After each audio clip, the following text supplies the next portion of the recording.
welcome back to the show, everyone. Juneteenth celebrations are underway at the African American Heritage Club. Here to tell us all about it, we welcome President Mary Ann.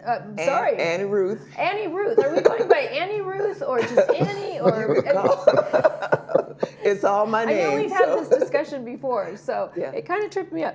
Annie Ruth. Annie Ruth. Okay, so we are adding Ruth. Alan. And Alan Williams. Thank you so much for joining us. No problem. So nice to have you guys here. Thank you. Thank you. It's coming up quickly. We're already mid-year already. Very quickly. Very quickly. June 19th. Yeah. What's the origin of Juneteenth? Juneteenth, the origin, it marks it commemorates the official emancipation of enslaved African Americans in Texas on June 19th, 1865, 2.5 years after the Emancipation Proclamation was ordered by President Lincoln. Any idea why it took so long? 2 years. Yes.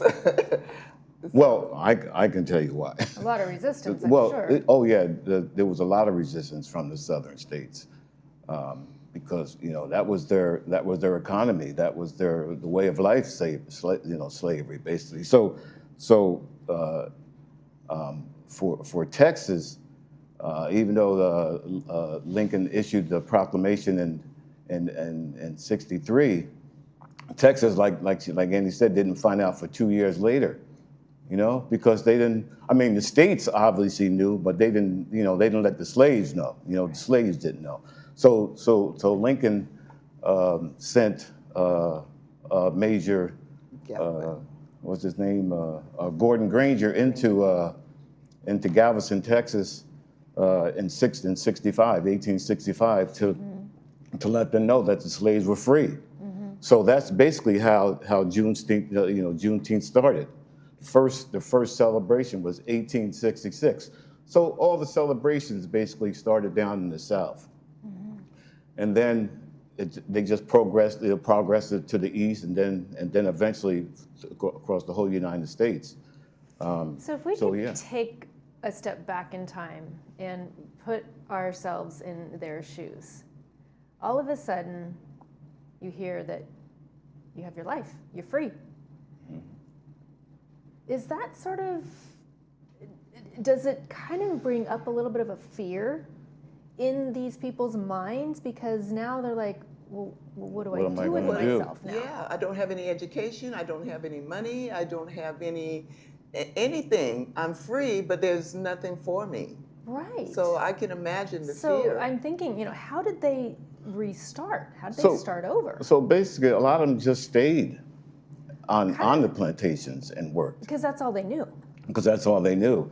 And some of the plantation owners gave them land, to cultivate, So then you had the Reconstruction period, which is another episode, during the Civil War.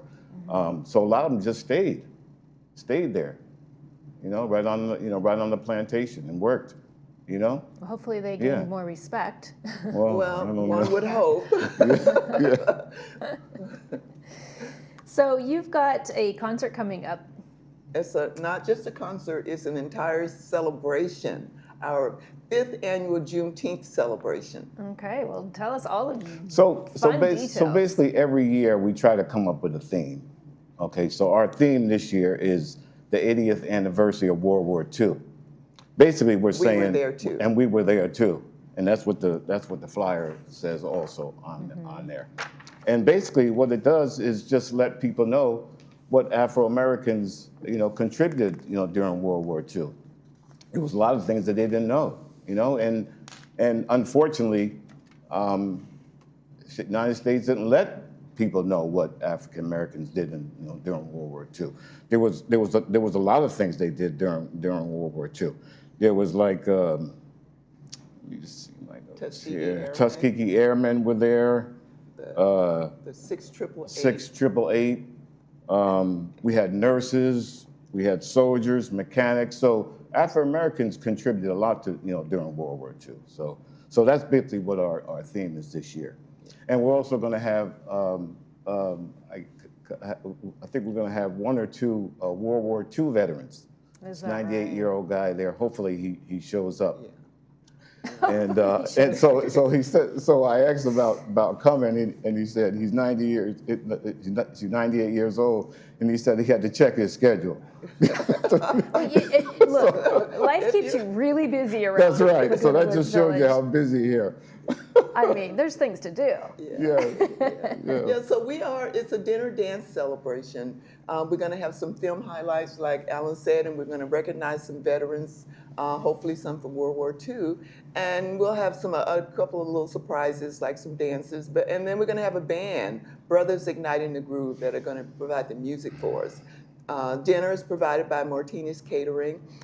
We are accepting reservations so that we'll know how much food to prepare for and how the seating arrangements are. So we do have deadlines for submitting your reservations. If you're late, you may not have your option of food. You'll just have to hope that there's food left. So. Because you need to get your entree preference in. Right. We do, yeah. And By we're June. asking people to let us know what their food preference is and get their payment in. Because if we don't have your payment, you don't have a reservation.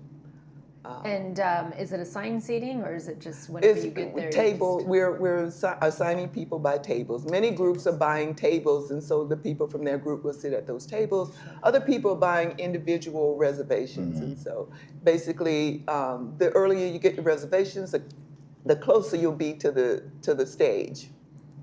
And plus, we want it at least by June 14th. June 14th is a deadline. Deadline to get in. Yeah. Yeah, especially if you need those. Yeah, preferences we in. need, the caterer needs that information. So can I just, how much time? I know we don't have a lot of time. Oh, we have time. please. I just want to shout out to let people know how Juneteenth became a national holiday. And I don't think a lot of people know that. So it was started by a woman named Opal Lee, O-P-A-L, Lee, L-E-E, and she was from Texas.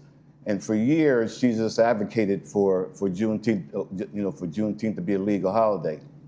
With all her work and perseverance, she got President Joe Biden to sign Juneteenth a legal holiday in 2021.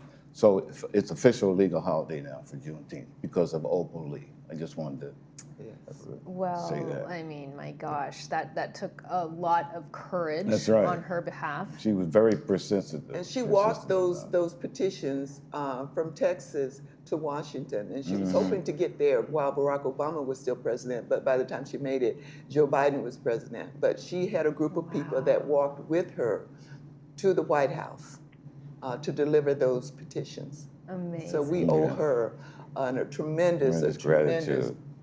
Amount of gratitude Yes. for. Well, yeah, she changed a little bit of the course She's of known as the history, right? mother of Juneteenth, the Yeah. grandmother. The grandmother of grandmother of Juneteenth. Yes. And what Opal. age was she when she At walked? 86, she started at 86 when she started walking toward the Capitol with those. I think she's in her 90s now. Yeah, obviously. yeah.